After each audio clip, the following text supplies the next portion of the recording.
Latest updates ఎప్పటికప్పుడు పొందడానికి big TV WhatsApp channel follow అవ్వండి. లింక్ డిస్క్రిప్షన్ లో ఉంది.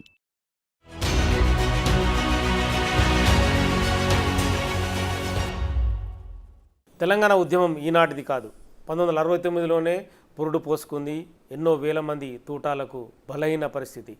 1969లోనే అమరవీరుల స్తూపం స్థాపించాలన్న ఎక్కాల యాదగిరిరావు ఏదైతే తపన ఉందో ఆ స్తూపం నిర్మించిన కొన్ని ఏండ్లకు తెలంగాణ ప్రత్యేక రాష్ట్రం సిద్ధించింది. ప్రస్తుతం బిగ్ టీవీలో ఎక్కాల యాదగిరిరావు ఉన్నారు.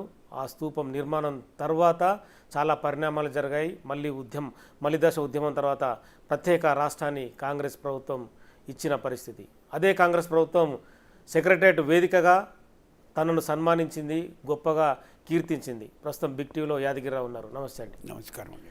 కాంగ్రెస్ ప్రభుత్వం మిమ్మల్ని ఘనంగా సన్మానించింది. ఎందుకంటే ఆనాడు నిర్మించిన అమరవీరుల స్తూపం ఏదైతే ఉందో ఈరోజు మిమ్మల్ని అంటే పిలుచుకోవడానికి కావచ్చు, ఎప్పటికీ నేతలు వెళ్ళి అమరవీరుల దగ్గర నివాళులు అర్పించడం కావచ్చు, ఇవన్నీ కూడా అంటే రెగ్యులర్గా సంవత్సరాలు తరబడి దశాబ్దాల తరబడి మిమ్మల్ని జ్ఞాపకం ఉంచుకునే పరిస్థితి కనిపిస్తుంది మనకు. మీరు ఏం చెప్పదలుచుకున్నారు? అమరవీరుల స్తూపానికి సంబంధించి మీ ఆలోచన ఎందుకు వచ్చింది? స్తూపాన్ని స్థాపించాలి, తెలంగాణ ప్రత్యేక రాష్ట్రం సిద్ధించాలని మీలో తపన ఎలా మొదలైంది?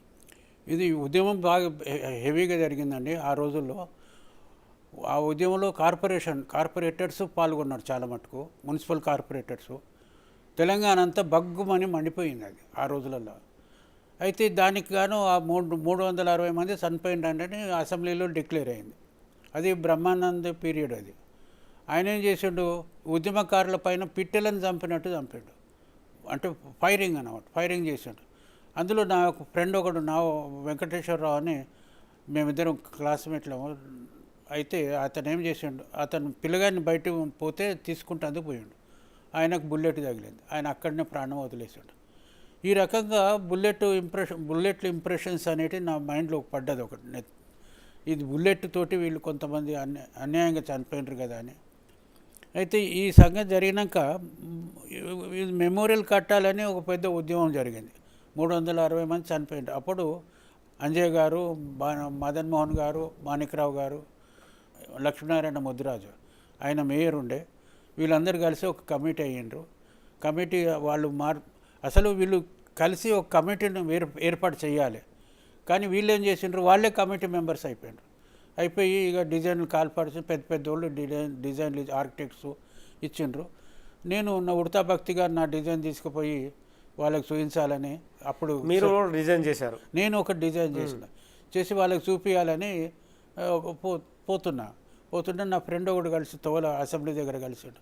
యాడికంటే అరే వాళ్ళ అంపాలా గాడి పెద్ద ఆర్కిటెక్ట్స్ వాళ్ళు సబ్మిట్ చేసిండ్రు డిజైన్లు, నువ్వెక్కడ పోతారా, నీదెవరు అడుగుతాడు, నేను ఎవరు పట్టించుకుంటారు అంటే నాకు అతను అడ్డు వచ్చాడు. అయితే నేనేమన్నా నేను చూయిస్తా పసంద్ లేకుంటే బయటకు వస్తా, మన ఇద్దరం కలిసి చా తాగుదాం అక్కడ హోటల్లో అంటే అని చెప్పి లోపలికి పోయినా. అప్పుడు పాత సెక్రటరియట్లో కమిటీ హాల్ అనేది ఉంటుండే. ఆ అడుగుల మీద కూర్చున్నా. వీళ్ళందరూ ఇచ్చి వెళ్ళిపోతే ఇక అందులో ఉన్న దాంట్లో ఒకటి సెలెక్ట్ చేసుకున్నట్టుగా అవపడ్డది. మన అంజయ్ గారు ఏం చేసిండ్రు, బయట ఇంకెవరైనా ఉన్నారా అని పంపిండు. అంటే ఒక పిల్లాడు ఉన్నాడు సార్, సంకల బ్యాగ్ వేసుకున్నాడు, ఆయన కూడా డిజైన్ తెచ్చిండట అని చెప్తే లోపల పిలువు అన్నా. నేను పోతే ఏం బాబు ఏం సంగతి, నువ్వేం చేస్తావు అంటే, నేను శిల్పకళ పాస్ అయినా, నేను శిల్పిని, నేను నా డిజైన్ తీసుకొచ్చిన అంటే అట్లనా, అయితే నాకు ఒకటి ఒపీనియన్ ఇయ్యి, ఈడు ఉన్న డిజైన్లు అన్నీ ఎట్లున్నాయి, ఎందుకు ఖరాబే, ఎందుకు నువ్వు రిజెక్ట్ చేస్తావు, ఎందుకు ఒప్పుకుంటావు అనేది నాకు చెప్పాలి ఈ డిజైన్లు అన్నీ చూసి అంటే. నేను అప్పుడు నా డిజైన్ చూపిస్తాను, నేను పోతే నన్ను నా జ్యూరీ మెంబర్ కింద వేసిండ్రు, సింగిల్ మ్యాన్ జ్యూరీ కింద వేసిండ్రు కదా. అయితే నాకు ధైర్యం, అంటే దేవుని ఇదేం సంగతి, అప్పుడు చిన్నగా 20 ఏళ్ళు 21 వయసు. సరే అంటే నేను ధైర్యంగానే ఉన్నా. అని నేనేం చేశాను, సార్ ఇవన్నీ రిజెక్ట్ చేస్తా, ఈ డిజైన్లు అన్నీ అట్లా రిజెక్ట్ చేస్తావు, పెద్ద ఆర్కిటెక్ట్స్ వాళ్ళు అని అంజయ్ గారు అన్నారు. అది కాదు సార్, డిజైన్లు ఏదో తిక్కమక్క తిక్కలు అలా ఉన్నాయి, అవి వేరు సంగతి. కానీ మెటీరియల్ ఏదైతే వాడుతున్నారో అది సూటబుల్ కాదు. మెటీరియల్ మెమోరియల్కు స్టోన్లో ఒక రాతిలో ఉండాలి. మన గుళ్ళు గోపురాలన్నీ రాతిలో ఉన్నాయి. అవి చెక్కు చెదరకుండా ఈ సంవత్సరాల కొద్దీ దశాబ్దాల తరబడి ఉంటాయి. మెయింటెనెన్స్ ప్రాబ్లం కూడా ఉండదు. అందుకని రాతిలో ఉండాలని నేను చెప్పిన. అప్పుడు కొద్దిగా వాళ్ళకు అర్థమైందనమాట. అవి తర్వాత మళ్ళీ మదన్ మోహన్ ఏమన్నాడంటే ఇవైతే రిజెక్ట్ చేసిన నీ డిజైన్ చూపించాను. నా డిజైన్ దీన్ని అప్పుడు పేపర్లో రాసుకొని పోయినట్టు ఈ డిజైన్ నేను తీసుకుపోయి చూపించిన. అడుగున నల్లరాతి, ఇక్కడ మనకి విగ్రహం ఉంది, అడుగున నల్లరాతి, అడుగున నల్లరాతి ఉంటుంది. నల్లరాతిలో నాలుగు ఫేసులు కదా, 4 ముఖాలు. అయితే ఒక్కొక్క ముఖం దగ్గర నల్లరాతి పైన బుల్లెట్ ఇంప్రెషన్స్ ఇచ్చిన 9 బుల్లెట్ ఇంప్రెషన్. 9 అమరులకు బుల్లెట్లు తాకినాయని 9 ఎందుకు ఇచ్చిన అంటే 9 డిస్ట్రిక్ట్స్ అన్నమాట. అప్పుడు 9 జిల్లాలు.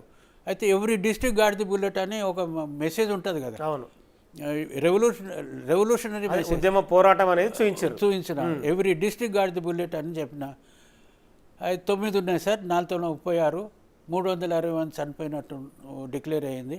ఒక్కొక్క బుల్లెట్ 10 మందికి రిప్రజెంట్ చేస్తుంది, 10 మనుషులు చనిపోయినట్టుగా చేస్తుంది. అంటే అప్పుడు జర వాళ్ళకు కొద్దిగా ఇంప్రెస్ అయ్యిండు. నా ఫస్ట్ స్టెప్ కింద వాళ్ళు ఇంప్రెస్ అయ్యిండ్రు. ఇదేంటి ఇప్పుడు ఆ తర్వాత ఈ ఆర్చ్ ఇది వచ్చి కనిపిస్తుంది, ఇది వచ్చింది. ఇది వస్తే ఇదేం సంగతి, ఇంత పెద్ద ఆర్చ్ ఉన్నది ఏం సంగతి అని అంటే నేనన్నా ఇప్పుడు ఆర్చ్ కింద విగ్రహాలు పెడతారు. వెంకటేశ్వర స్వామి ఆర్చ్ కింద ఒక విగ్రహం ఉంటుంది. అంటే ఆర్చ్ కింద పేర్లు రాయడం, కనీసం తెలంగాణ మెమోరియల్ అంటే రాసినాను కూడా దేవునితో సమానం. వాళ్ళందరూ అందులో రావాలని వాళ్ళు దేవునితో సమానం. ఆర్చ్ కింద రాస్తే వాళ్ళు దేవునితో సమానం, అమరవీరులు అని అది బేస్ చేశారంటే అప్పుడు చాలా మూమెంట్. ఇప్పుడు ఈ ఆర్చ్ పైన మధ్యలో గ్యాప్ ఉంది. గ్యాప్ లోపల ఏముందంటే అది నల్లరాయి మనకు బడిపంతులు ఊర్లలో చెప్తారు, ఇప్పటికి కూడా చెప్తారు. ఒక్క కట్టె తీసుకపోతే ఇడ్చేస్తారా, అన్ని కట్టెలు ఒక్క దగ్గర ఉంటే మోపులాగా ఉంటే దాన్ని విడవలేరు, మోపులాగా యునైటెడ్గా ఉండాలి అన్నట్టుగా చెప్తారు. అయితే 9 ఎక్కడి నుంచి చూసినా 9 స్ట్రిప్స్ అవపడతాయి. అయితే 9 యునైటెడ్ డిస్ట్రిక్ట్స్ ఆఫ్ తెలంగాణ అని మెసేజ్, మేమందరం ఒకటే తెలంగాణ డిస్ట్రిక్ట్ అని యునైటెడ్గా ఉంటాయని కలిసి కట్టుగా మేము పోరాడతాం అనేది అక్కడ చిహ్నం. దానిపైన ఎర్రరాయి పెట్టి అక్కడ ఆ డిజైన్ చేయడానికి గల కారణం ఏంటంటే ఎర్రరాయి ఎర్ర కలరు మన రెవల్యూషనరీ కమ్యూనిస్ట్ పార్టీది. ఎర్ర జెండా అంటారు కదా. ఎర్ర జెండా అంటే ఎర్రరాయి కమ్యూనిజంకు రిప్రజెంటేషన్, పోరాటాలకు ప్రతీక. మళ్ళీ దాంట్లో అశోక చక్రం ఉంది కదా, అది మన కాన్స్టిట్యూషన్లో మన కాన్స్టిట్యూషన్కి జాతీయతా చిహ్నం. మేమంతా ఒకటే కాన్స్టిట్యూషన్ రిప్రజెంట్. అయితే వాళ్ళు ఉద్యమాలు ఎందుకు చేసిండ్రంటే సార్ మాకు కావాల్సింది కాన్స్టిట్యూషన్ ప్రకారంగా మాకు న్యాయం కావాలి, మా భూములు మాకు ఉండాలి, మా నీళ్లు మాకు రావాలి, మా నిధులు నియామకాలు మాకు రావాలి. వేరే సంగతి నిధులు నియామకాలు వేరే సంగతి మాకు అనవసరం అంటే చెప్తే అప్పుడు ఉద్యమం జరిగింది దాని కొరకే. అయితే ఇది దాన్ని రిప్రజెంట్ చేస్తున్నా సార్ అంటే ఫుల్గా ఒప్పుకున్నట్టు ఫీల్ అయ్యిండ్రు వాళ్ళు. తర్వాత ఇదేంది తెల్లది పైన అదేంటంటే సార్ ఇది సమైక్య ఆంధ్రప్రదేశ్ లోపల తెలంగాణ మెమోరియల్. వాళ్ళు వచ్చి ఇక్కడ నివాళులు అర్పియ్యారు. ఆంధ్రలో వచ్చి ఇక్కడ పువ్వు పెట్టారు, ఎవరు పెట్టారు అది. మళ్ళీ తెలంగాణలో కూడా ధైర్యం ఉండదు ఇక్కడ వచ్చి పువ్వు పెడుతుంది, భయము. వాళ్ళ పోస్టులు పోతాయి, వాళ్ళ మినిస్ట్రీ పోతుంది, ఎమ్మెల్యే పోతుంది, అది పోతుంది అని అంటే ఆ రకంగా. అయితే వాళ్ళు రారు వీళ్ళు రారు, కానీ మెమోరియల్ పైన ఒకటి పువ్వు, మెమోరియల్కు దగ్గర ఒక పువ్వు పెట్టాలి, అది నివాళులు అర్పించేందుకు ఒక చిన్న, ఎవరు పెట్టినా పెట్టకున్నా ఆ పువ్వు మాత్రం పెట్టుకుండాలి అని చెప్పి నేను 9 పెటల్స్ సార్, 9 పెటల్స్ కలిసి 9 డిస్ట్రిక్ట్ కదా, 9 జిల్లాలు, 9 పెటల్స్ కలిసి ఒక మోడర్న్ డిజైన్లో అంటే ఆధునిక, అంటే పువ్వు మాదిరిగా లేదు అది, కానీ డిజైనింగ్ అంటే మోడర్న్ ఆధునిక శిల్ప కళలో అదొక పువ్వు మాదిరిగా అవపడుతుంది. అది వైట్ మార్బుల్లో చేసిన ఎప్పటికి తెల్లగా ఉంటుంది, పీస్ లవింగ్ పీస్ గివింగ్ అన్నట్టుగా ఉంటుంది అది. అంటే అప్పుడు వాళ్ళు పూర్తిగా ఫ్లాట్ అయిపోయి నా డిజైన్ ఒప్పుకున్నారు. ఇది ఎన్ని అడుగులు సార్ మొత్తం? ఇది మొత్తం 25 అడుగులు. మొత్తం 25 అడుగులు. ఇప్పుడు కింద రాయి చెక్కింది 5 feet by 5 feet స్క్వైర్, చుట్టూ 5 feet by 5 feet square, 11 feet height. ఒక్కటే స్టోన్ అది, మొత్తం ఒకటే స్టోన్, ఒకటే స్టోన్, పీసెస్ వైజ్గా లేదు లేదు. అది ఒకటే స్టోన్. అంత పెద్ద స్టోన్ తెచ్చిన, కారు చేసిన. ఈ ఆర్చ్ ఉన్నది కదా, ఈ ఆర్చ్ రావడానికి లోపలికెళ్ళి వచ్చింది, రాయిలకెళ్ళి వచ్చింది ఆర్చ్. అది రాయల్ నుంచే డిజైన్ చేసి డిజైన్ వచ్చింది, బయట నుంచి పెట్టలేదు. అయితే పక్కకున్న ఈ స్పేస్ అంతా కారు చేస్తే ఆ డిజైన్ వచ్చింది బయటికి. ఆ రకంగా 2 సంవత్సరాలు నేను కష్టపడ్డా. ఎంతమంది మీరు పెట్టుకున్నారు మనుషుల్ని? మనుషుల సంగతి నీకు ఒక విషయం చెప్పాలి, ఎంత అవసరం ఉంటుందో అంటే ఒక వర్క్ దగ్గర ఒకటే మనిషి అవసరం, అంతే. 10 మంది పెడతానికి వీలు లేదు ఆడ. ఆ ఒక్క అవసరం అంటే ఎట్లెట్లా పని పెరిగితే అట్లట్లా మనుషులను పెంచుతాం. ఆ రకంగా ఒకసారి పెద్ద రాయిని చెక్కేటప్పుడు ఎక్కువ. మళ్ళీ ఇంకో గమ్మత్ ఏముందంటే ఈ మెమోరియల్లో పాలిష్ చేసిన రాళ్ళు అవన్నీ పాలిష్ చేస్తే ఏమవుతుందంటే రాయి యొక్క కలర్ బయటకు వస్తుంది. ఇప్పుడు అది పాలిష్ చేసినందుకు ఎర్ర రాయి అయిపోయింది, ఇది పాలిష్ చేసినందుకు నల్లగా అయింది. అంటే పాలిష్ చేసినందుకు శిల్పాన్ని చెక్కితే మీరు అందంగా డిజైన్ అవుతుంది, మళ్ళీ అది ఒరిజినల్ కలర్, ఒరిజినాలిటీ బయటకు వస్తుంది, original stone colour, original colour బయటకు వస్తుంది. అది మెమొరీలో ఉన్న గొప్పతనం. ఇది అప్పుడు ఇక వాళ్ళు ఒప్పుకున్నారు, నాకు ఇచ్చిండ్రు.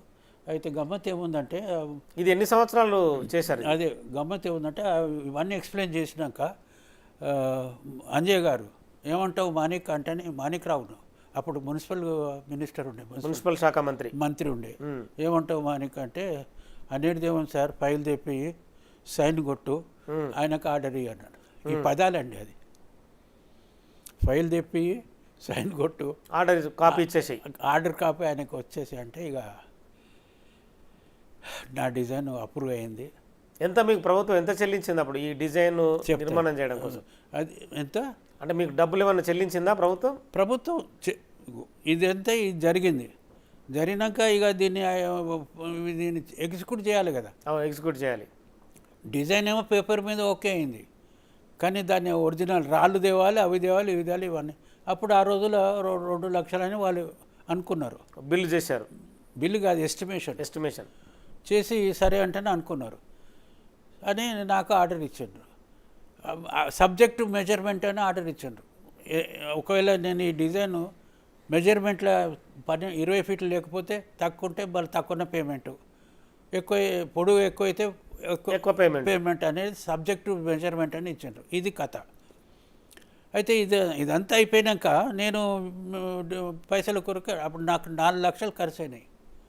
దీనికి 4 లక్షలు తేవడానికి, ట్రాన్స్పోర్టేషను, మళ్ళీ తిరిగి ఎతకడానికి, ఇవన్నీ జరిగినాయి. అప్పుడు ఇంతమంది జనాలు లేరు కాబట్టి ప్రశాంతమైన ఉండే, చుట్టుపక్కల గార్డెన్ లేదు, ఖాళీ స్థలం ఉండే, భూమి మాత్రమే స్థలం ఉంటుండే. అది పెద్ద రాళ్ళు తెచ్చి అట్లా వేసిన.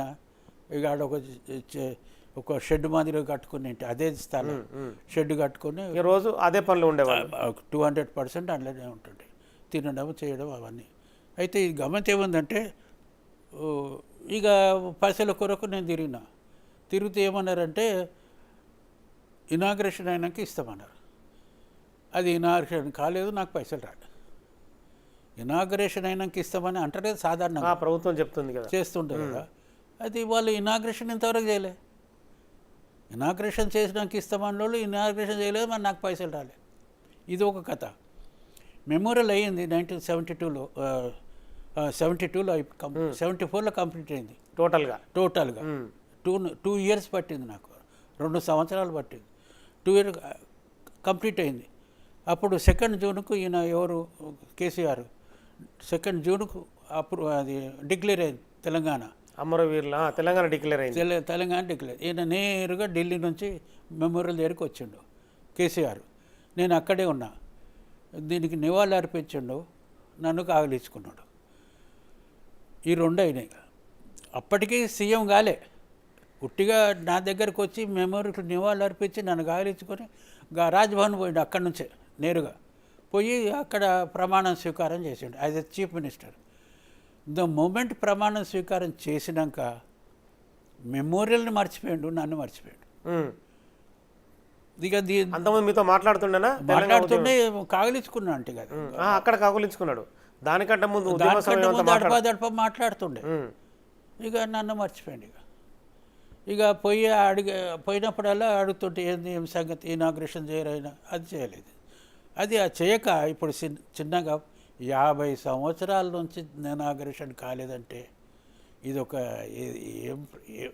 ఏమని చెప్పాలి, ఒక చరిత్ర, బాధాకరమైన చరిత్ర. ఒక నెల, ఒక ఏడాది, 2 ఏడాది, 3 ఏడాది ఏదో ఒక అదో ఇప్పుడు చెప్పిరా మరి కాంగ్రెస్ ప్రభుత్వానికి? వాళ్ళకి తెలుసు కదా, వాళ్ళకి తెలుసు. ఏమన్నా మరి రేవంత్ రెడ్డి గారు? అది చెప్తా, రేవంత్ రెడ్డి గారు డైరెక్ట్గా మాట్లాడలే ఇదంతా. నేను ఇప్పుడు ఈ విషయం మాట్లాడలే ఆయనతోటి. నేను పోనే లేదు. మళ్ళీ ఆయన సీఎం అయినాక కొన్ని సబ్జెక్టులు తీసుకొని పోదామని నేను పోనే లేదు. కానీ ఈ విషయాలు తెలుసుకున్నాడు ఆయన. తెలుసుకొని మొన్న మీటింగ్లో డిక్లేర్ చేసాడు. నాకు అప్పటికే ఇదేమో మెమొరీలు ఒక ఎత్తు. నేను అప్పటికే నేషనల్ ఇంటర్నేషనల్ లెవెల్లో ఆధునిక శిల్పకళ అనేది ఒక పెద్ద చాప్టర్ అయింది ఆ రోజుల్లో. అవును. ఆధునిక సంగీతం అనేది, ఆధునిక నాట్యాలన్నీ మార్పులు వస్తాయి కదా, ఆ రకంగా రీసెర్చ్ అయ్యి అవి శిల్పకళ లోపల ఇంటర్నేషనల్ లెవెల్లో ఆధునిక శిల్పానికి పద్మశ్రీ తెచ్చిన నేను. అదే మీకు పద్మశ్రీ అవార్డు కూడా దాని మీదనే వచ్చింది. ప్లస్ ఇది కూడా అందులో ఇంక్లూడ్ అయింది. అయితే ఆధునికత అనేది ఏదైతుందో అది నేను తెలంగాణ ఆ రోజులలో కాంపిటీషన్ పెద్ద ఇంటర్నేషనల్ లెవెల్లో ఉంటుండే. ఈ ఆధునిక శిల్పాన్ని ఎవరైనా చేసిండ్రా అని ఒక పదం వస్తే తెలుగు కూడా ఏమైనా చేసి అప్పటికి మహారాష్ట్రలో, ఢిల్లీలో, బెంగాల్లో, ఇటు వేరే కర్ణాటకలో అవన్నీ జరుగుతుండే. మళ్ళీ తెలంగాణలో రావాలి ఆంధ్రప్రదేశ్ నుంచి. అందులో నేను శ్రమ చేసినందుకు నాకు పద్మశ్రీ వచ్చింది. ఆ తర్వాత అనేక మ్యూజియం లోపల నా వర్క్స్ ఉన్నాయి. సాలార్జంగ్ మ్యూజియంలో ఉన్నది, నేషనల్ మ్యూజియంలో ఉన్నది, బెంగళూరులోనే ఇట్లా మ్యూజియం లోపల అవి ఉన్నాయి. ప్రైవేటు కలెక్షన్లలో కూడా నా ఉన్నాయి, మీ శిల్పకళలు ఉన్నాయి. అదొకటి. మూడవది ఏంటంటే ఇండియన్ ఎంబసీ రష్యాలో నా వర్క్ ఉన్నది. ఆ రకంగా నేను ఇంటర్నేషనల్ లెవెల్లో ఆధునిక శిల్పాన్ని చేసినందుకు నాకు పద్మశ్రీ రావడం జరిగింది, కొంత గుర్తింపులు జరిగినాయి. ఎలా అనిపిస్తుంది అంటే రేవంత్ రెడ్డి ప్రభుత్వం ఇదేమో ఇట్లా జరిగింది. అయితే ఇక రేవంత్ రెడ్డి ప్రభుత్వం రాక మొదలు 10 ఏళ్ల నుంచి 10 ఏళ్ల పాలన ఉండే కదా, అది ఓపెన్ సీక్రెట్గా ఉన్నది. మీకు నాకు ఓపెన్ సీక్రెట్. అది ఎలా జరిగింది, పాలన ఎలా జరిగింది, ఏమేమి చేసిండ్రు అనే సంగతులు ఓపెన్గా ఉన్నాయి. నేను చెప్పాల్సిన అవసరం లేదు. మీరు ఈ మధ్యకాలంలో ఎప్పుడు కలవలేదా మాజీ ముఖ్యమంత్రి కేసీఆర్ని? ఈ 10 ఏళ్ళ కలవలేదు. 10 ఏళ్ల కాలంలో నేను మెమోరియల్ ఇనాగ్రేట్ చేయమంటేనే హ్యాండ్ టు హ్యాండ్ రిప్రజెంటేషన్లు ఇచ్చిన ఆయనకు రెగ్యులర్గా ఏమనేవారు మరి? మంచిదంటాడు, తీసుకొని బుట్టలు తీసుకుంటాడు. అంటే ఓపెన్ చేయకపోవడానికి కారణం నేనేమన్నా అంటే ఓపెన్ చేయండి, నా పైసలు వస్తలేవంటే మంచిదంటాడు, బుట్టలు వేస్తాడు. మళ్ళీ ప్రతి సెకండ్ జోన్కి పోయి నివాళులు అర్పిస్తాడు, మళ్ళీ పోతాడు. అంటే మీకున్న సమాచారం ఏంది, ఎందుకు ఓపెన్ చేయడం లేదనేది ఆయనకి ఇష్టం లేదు. ఆయన ఇప్పుడు మెమోరియల్ అయ్యింది అనేది నా పేరు రావద్దని ఒకటి ఉండొచ్చు అనుకుంటా. మీ పేరు అందులో రాకూడదని నేను చేసిన అన్నట్టు రాకూడదు, ఎక్కల యాదగిరిరావు పేరు రాకూడదని అదొకటి ఉండొచ్చు అనుకుంటా. అది మరి రెండోది ఏంటంటే తన స్వయంగా చేసిన వాటికి ఇంపార్టెన్స్ ఇచ్చుకుంటా పోయాడు. ఎలా అనిపిస్తుంది మీకు? అంటే ప్రభుత్వ పనితీరు బాగానే అనిపిస్తుందా ఇప్పుడు కాంగ్రెస్ ప్రభుత్వం వచ్చింది. రెండో విషయం ఏంటంటే గత ప్రభుత్వాలన్నీ నాశనం చేసింది తెలంగాణను. దానికి కారణాలు 3 ఉన్నాయి, మీకు చెప్పాల్సి వస్తుంది. చెప్పండి. శకుని అనేటోడు మహాభారతంలో కౌరవులను నాశనం చేసిండు, వాళ్ళని ఉద్ధరిస్తా అని. మహాభారతంలో శకుని పాత్రనే అంత అది ఉద్ధరిస్తానని నాశనం చేసిండు. అదొకటి సీక్రెట్గా, అది వేరే జాదు. రెండోది ఆ గుడ్డ కొడుకు మీద వ్యామోహం, ధృతరాష్ట్రునికి ఆయనకే రావాలి అని దుర్యోధన మీద వ్యామోహం. మూడవది ఏంది అంటే భస్మాసురుని క్యారెక్టర్. భస్మాసురుడు ఏం చేసిండు, శంకరునితోటి వరం తీసుకుంటాడు, నెత్తి మీద చేపెడితే భస్మం కావాలని. అయితే ఇది కరెక్టా కాదా అని శంకరుని మీదనే చేపెట్టబోతాడు. ఆయన తిరుగుతూ కోల 3 లోకాలు తిరుగుతూ విష్ణు దగ్గరికి వస్తాడు. ఇక ఈయన నా వెనకబడ్డాడు, దగ్గర సంలాయించంటే నువ్వు పక్క దగ్గర నేను చూసుకుంటా అంటాడు విష్ణు. చూసుకుంటా అని చెప్పి మోహిని అవతారం ఎత్తుతాడు. ఎత్తి ఆయనతో చెప్తాడు, ఎవరు భస్మాసురునికి. నేను ఎట్లా డాన్స్ చేస్తే నువ్వు అట్లా ఆ చేయాలి. డ్యాన్స్ ప్రకారం ఆ చెయ్యిని పైన పెట్టిస్తాడు, అది ఆమె చెయ్యి పెట్టించి ఆయనకు ఆయనే భస్మై. భస్మయ్యేటట్టుగా. ఇప్పుడు భస్మైంది ఏంటంటే టీఆర్ఎస్ పార్టీ తనకు తానుగా చేతులు ఎత్తిన పెట్టుకున్నాడు. ఎత్తులు పెట్టుకుని టీఆర్ఎస్ను భస్మం చేసి పడేసాడు. అట్లా జరిగిన అవకతవకలు, దోపిళ్ళు, దొంగతనాలు ఏవైతే ఉన్నాయో ఎవరైనా అడిగితే నాది కాదు టీఆర్ఎస్లో ఉండే అది భస్మం అయిపోయింది, దాన్ని అడుకోపోంటాడు. అడుక్కోపోయి బీఆర్ఎస్కి వచ్చిండు. బీఆర్ఎస్కి వచ్చాడు. ఉమ్. ఇది ఆయన ఈ 3 క్యారెక్టర్స్ ఆయన దగ్గర ఉన్నాయని నేను మీకు మనవి చేసుకున్నాను. కేసీఆర్కి కేసీఆర్ది ఒక్క క్యారెక్టర్ తోటే మహాభారతం అయింది. ఈ 3 జాగాలను నువ్వు బతుకుతావా, నేను బతుకుతాను. అట్లా కేసీఆర్ చేసిన గొప్పతనాలు అవి. అది జరిగింది. ఇక ప్రభుత్వాలు మారినాయి. మళ్ళీ నీకు ఇవి ఒక విషయం కరెక్ట్గా చెప్పాలి. ఒక సంగతి ఏంటంటే కేసీఆర్ పాలన ఉన్నది, నడుస్తున్నది. కేసీఆర్ను దించాలనే తపన పబ్లిక్లో వచ్చింది. కానీ ఒక విషయం ఏంటంటే కేసీఆర్ని దింపే మొగోడు ఎవరు లేడు అన్నట్టు కూడా మెసేజ్ పోయింది, వార్తలలో ఉండే. కేసీఆర్ని ఎవరు దింపలేడు, వాడిని సంగతి అంతా అది కథలు అని ఉన్నది, ఆయన ప్రభుత్వాన్ని ఎవరు దింపలేరు అన్నట్టు పబ్లిక్లో పోయింది. కానీ ఆ దింపలేని మొనగాడు ఎవడు అంటే మన రేవంత్ రెడ్డి గారు వచ్చాడు. ఈయన రావడము, ఆయన దిగిపోవడం, అది జరిగిన కథ. అది చాలా విచిత్రమైనట్టు కథ. మళ్ళా 10 ఏళ్ళు, 1 సంవత్సరం 2 సంవత్సరాలు అంటే అది వేరు. కానీ 10 ఏళ్ళు ఇనాగ్రేషన్ చేయకుండా అన్ని లబ్ధిలు పొంది దీనిపైన అన్ని లబ్ధి పోయడం ఉన్నవాడు అవన్నీ జరిగినాయి. ఇది చాలా పొరపాటు. మళ్ళీ ఇనాగ్రేషన్ కానందుకు నేను ఎన్నోసార్లు ఆయనతో కూడా ఫేస్ టు ఫేస్ మాట్లాడినా. అన్న ఏంటంటే తెలంగాణకు తీరని మచ్చ అవుతుంది ఇది ఇనాగ్రేషన్ చేయకపోతే. అమరవీరుల స్తూపం ఇనాగ్రేషన్ చేయకుంటే తీరని మచ్చ అవుతుంది, తెలంగాణకే ఒక మచ్చ అని కూడా చెప్పిన. వాళ్ళు చేయలేదు. ఇప్పుడు కాంగ్రెస్ ప్రభుత్వాన్ని మీరు ఏమైనా అడగదలుచుకున్నారా? అంటే ఇనాగ్రేషన్ చేయాలని స్పెషల్గా ఇది గుర్తింపు ఇదైతే ఇంతవరకు ఇట్లా జరిగింది. అదైతే ఒక విషయం, పాత కథ. ఇప్పుడు మన రేవంత్ రెడ్డి గారు వచ్చినప్పటి నుంచి నాకు అంటే ఆయనతో కలవలేదు, వేరే విషయాలు తెలియదు. కానీ నాకు ఒక ఒపీనియన్ వస్తుంది మనసు లోపట, ఈ రేవంత్ రెడ్డి గారు మనకేమైనా న్యాయం చేస్తాడు అన్నట్టుగా ఒక ఒపీనియన్ మనసు లోపట వచ్చింది. అది నిన్న డిక్లేర్ చేసిండు ఆయన. మళ్ళా కళాకారులను సన్మానించిండు. అప్పటి ఉద్యమకారులలో ఉన్నటువంటి కళాకారులకు అన్ని విధాల ఇంకా చేసేటివి బాగానే ఉన్నాయి, కానీ కావాల్సినవన్నీ ఇస్తా అన్నాడు. అది జరిగిన విషయం. అయితే ఇప్పుడు ఈ ఇనాగ్రేషన్ దీని విషయంలో అప్పటికి పేపర్లల్లో, టీవీలలో లెటర్లు అవన్నీ జరుగుతూనే ఉన్నాయి. ఆయనకు మెసేజ్ అయితే పోయింది. ఇది ఒకటి ఉన్నది అన్కంప్లీటెడ్. 50 ఏళ్ల నుంచి ఇనాగ్రేషన్ కాకుండా ఇది ఉన్నది. అది మళ్ళీ అమరవీరులది, వాళ్ళు బలిదానం చేసి సచ్చిండ్రు, ప్రాణాలు అర్పించిండ్రు. వాళ్ళ మెమోరీలను ఇనాగ్రేట్ చేయడం ఏంది అన్నటువంటి మెసేజ్ అయితే పోయింది. ఆయన ఒక సరైన సమయానికి దీనికి ఇనాగ్రేట్ చేస్తాడని నాకు నమ్మకం ఉంది, విశ్వాసం, నమ్మకం ఉంది. విజ్ఞప్తి కూడా మళ్ళీ విజ్ఞప్తి, నమ్మకం ఉంది. మళ్ళీ ఆడ ఒక పలక పెట్టాలి. ఇప్పుడు పలక పెట్టకుంటే ఏమవుతుంది అంటే ఆడ ఏదో డెకరేటివ్ పీసు చెమన్లో ఉన్నదంటే అనుకుంటారు. గార్డెన్లో ఒక పలక అంటే ఒక పలక పెట్టి దాంట్లో తెలంగాణ పేర్లు రాయాలి. పేర్లు లేదు, తెలంగాణ అమరవీరుల స్తూపము 69 అజిటేషన్లో 320 చనిపోయినారు, వాళ్ళందరికీ నివాళులు అని ఈ స్తూపం ఉన్నది రాయాలి. అది రాయకపోతే ఏమవుతుంది, ఇదివరకు సగం మంది మర్చిపోయినారు ఏందో అని. భవిష్యత్ తరాలు కూడా మర్చిపోతారు. మర్చిపోయి ఇది ఏమంటారు, ఇది ఒకటి డెకరేటివ్ పీస్ కింద ఉన్నది, గార్డెన్లో పెట్టిండ్రేమో అని అనుకుంటారు. దీనిపైన ఏమి స్లాబ్ కానీ వేయకపోవడం కారణం ఏంది? కారణం రాయండి, దానికి ఏమో దోకలేదు, అదేం చెడిపోదు. అంటే దానికి ఏమన్నా ఒక ప్రత్యేక కారణం ఉందా? అవసరం లేదు. అదే ఎండు, అది పువ్వు పెట్టి కనిపించడం అనేది ఎండు. ఇంకా మళ్ళీ దానిపైన ఇంకేం రాదు. ఇది నువ్వు చూడండి, మీరు అది ఒక పోర్షన్, ఏదైనా ఒక పోర్షన్ తీస్తే ఇన్కంప్లీట్ అవ్వబడుతుంది. ఆడికి పోయినాక నీకు కంప్లీట్ అవ్వబడుతుంది. అంటే మీ మనసులో ఇలా స్తూపం ఉండాలనే ఆలోచన ఎలా కలిగింది? ఒక ఇన్స్పిరేషన్ అండి.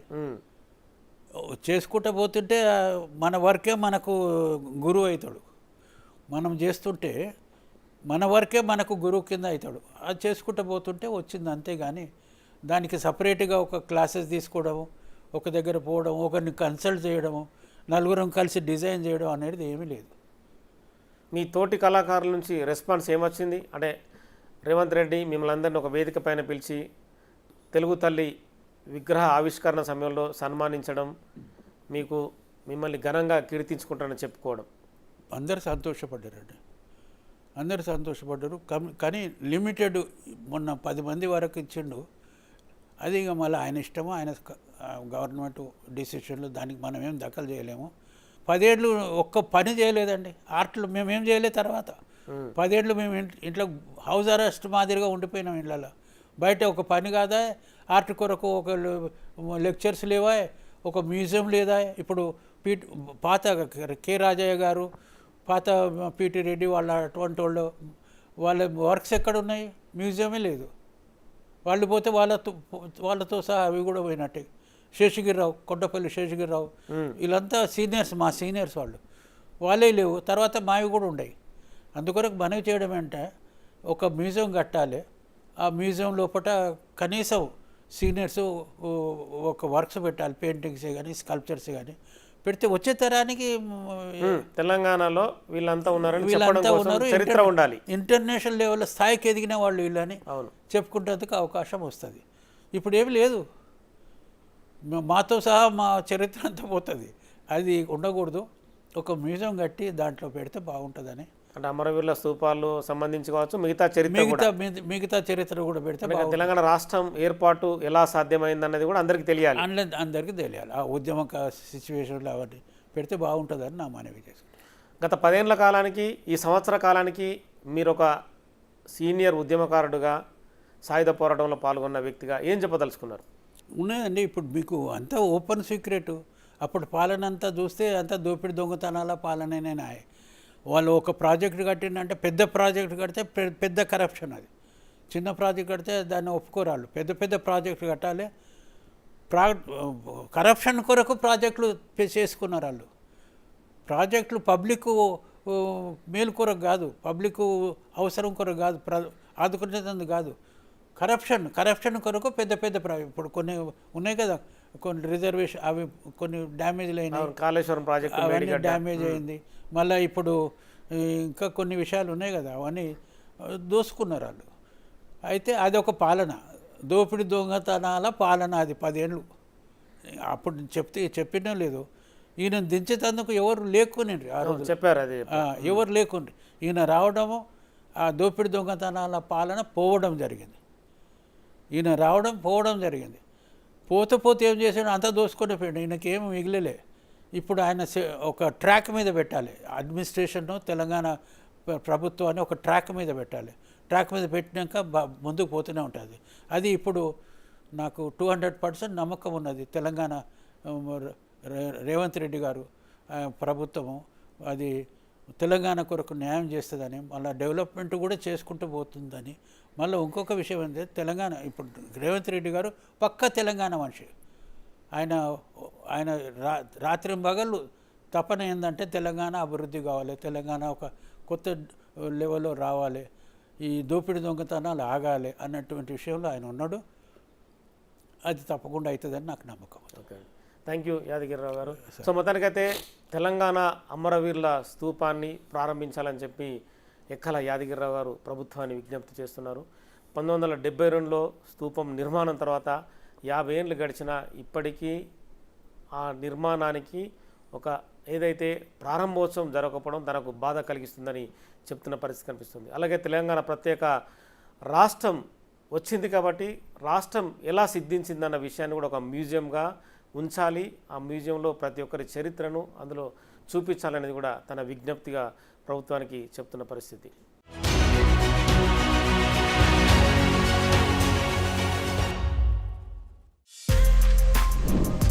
For more videos like this, subscribe Big TV channel.